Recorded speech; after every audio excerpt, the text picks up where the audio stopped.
Kemudian hal selanjutnya yang bisa kita lakukan untuk menambahkan keimanan kita adalah at-ta'ammulu fi siratin nabiyil karim sallallahu alaihi wasallam. At-ta'ammul, ta'ammul artinya sama dengan tadabbur. Tadabbur itu konteksnya Al-Qur'an, kalau ta'ammul lebih umum. Itu memperhatikan sejarah hidup Nabi kita yang mulia sallallahu alaihi wasallam. Ta'ammala ya ta'ammalu, itu asal katanya ya. Ta'ammala ya ta'ammalu. Maka masanya ta'ammul, ta'ammala.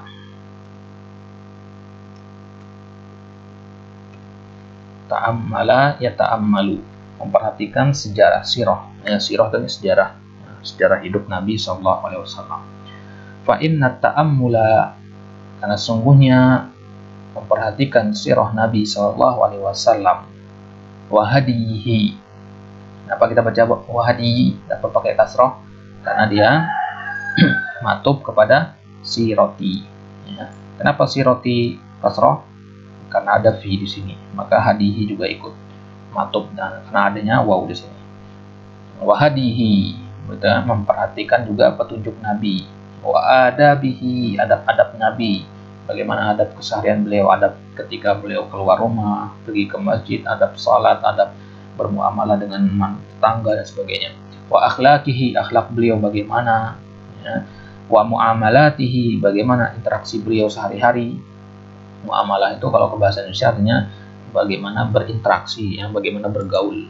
Interaksinya Nabi itu seperti apa dengan orang-orang kafir, bagaimana interaksi dengan para sahabat, bagaimana interaksi dengan para istrinya dan seterusnya. Wa jihadihi, bagaimana jihadnya Nabi. Wa badlihi, sampai sini masih kasrah terus ya, karena masih ada wawunya. Wa badlihi, Wabadlihi, badal itu artinya istilahnya kita menumpahkan segala usaha untuk satu hal, itu namanya badal. Badal, wabadlihi, perhatian lah istilahnya di sini. Perhatian beliau, ya, concern beliau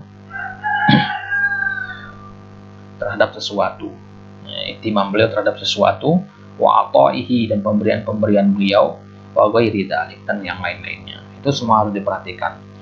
Min a'zami ma yuzidu al-imana. Itu adalah hal-hal yang sangat mungkin sekali untuk menambahkan keimanan.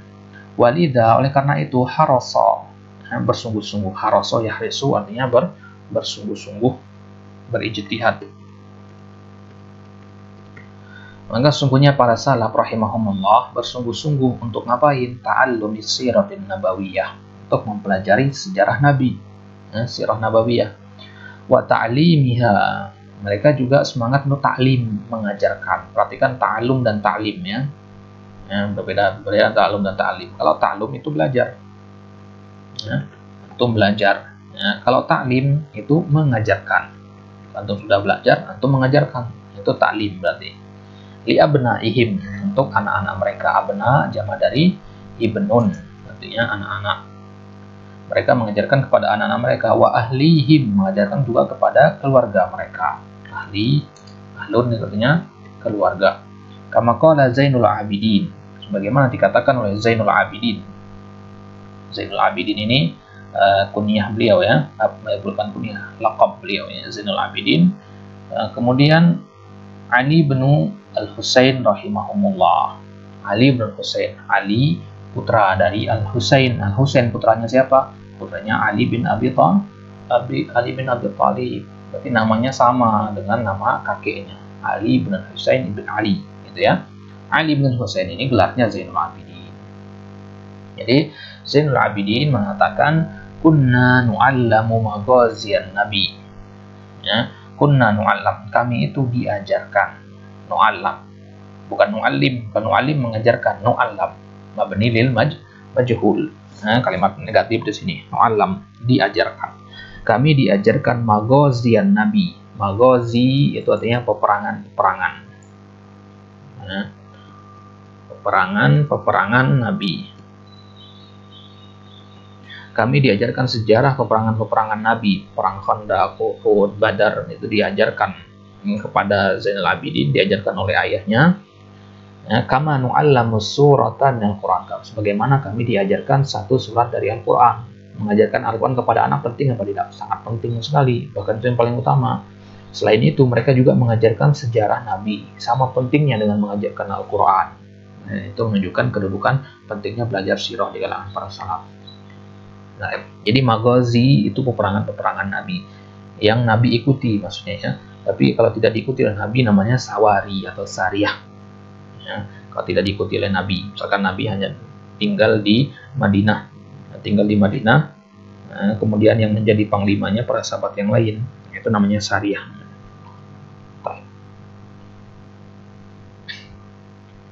Kemudian hal selanjutnya yang bisa kita lakukan untuk menambahkan keimanan adalah ma'rifatu mahasiniddin al-islami, mengetahui mahasin. Mahasin itu dari kata hasan, kebaikan, ya, keindahan, berarti kan jamal.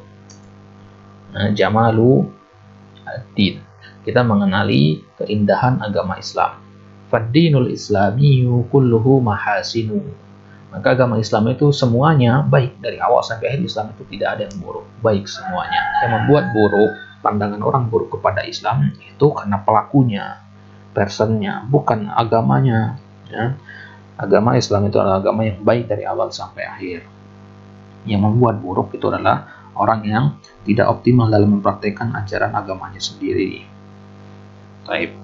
Nah, dikatakan sini kulluhu mahasinu. Mahasinu, kenapa nggak dibaca mahasinun?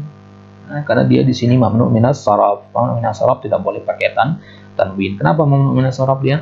Karena dia wazannya mafa'ilu. Wazan mafa'ilu itu termasuk wazan sighah muntahal jumu.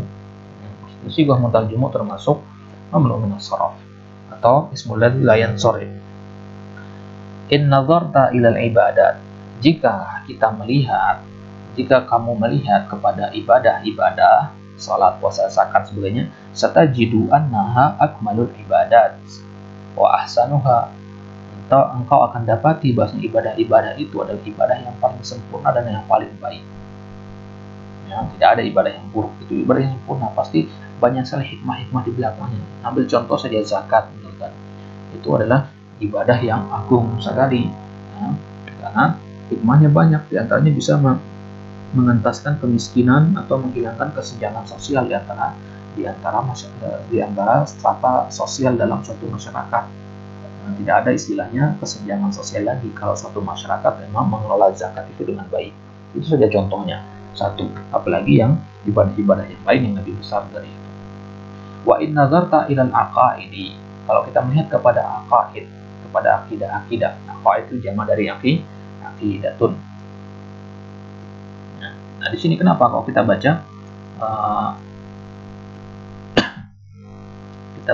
aqaidi di sini bukannya memang sorof, nggak boleh pakai tanwin,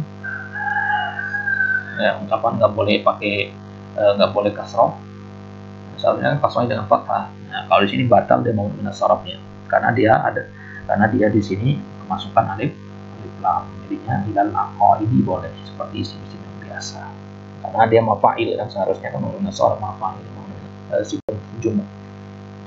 Maka kalau engkau melihat kepada akidah, keyakinan hati, engkau akan dapati satajidu, ini dari kata wajada yajidu, ya, annaha as-sahul aqaidi, bahwasanya akidah-akidah itu adalah akidah yang paling sahih, wa aqwamiha, akidah yang paling lurus. Nah, contohnya misalkan akidah keyakinan kita bahwa Allah itu hanya satu. Dalam agama Nasrani, bagaimana mereka mengatakan Tuhan itu ada tiga tapi sama dengan satu, tiga tapi satu tapi tiga, trinitas. Akidah membingungkan, ya, tidak lurus, sulit dipahami, gitu. Ya. Nah, bahkan tapi kalau dalam Islam itu tegas, jelas Allah itu hanya ada satu saja. Wa kadza adabuhu wa akhlaquhu, begitu juga adab-adab dalam Islam dan akhlak Islam, akmalul akhlak, itu adalah akhlak yang paling sempurna, wa ajmaluha, akhlak yang paling indah. Ini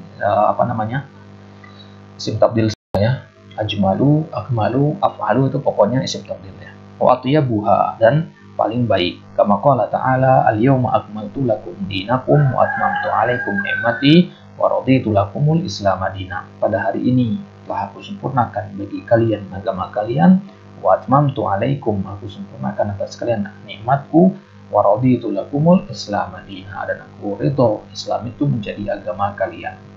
itu menunjukkan agama itu telah paripurna, sempurna, tidak ada lagi celah yang bisa dimasuki oleh perbuatan bid'ah. Di situ tidak ada lagi perbuatan mengada-ngada dalam masalah agama, karena Islam telah sempurna sebagaimana yang difirmankan oleh Allah di dalam ayat ini.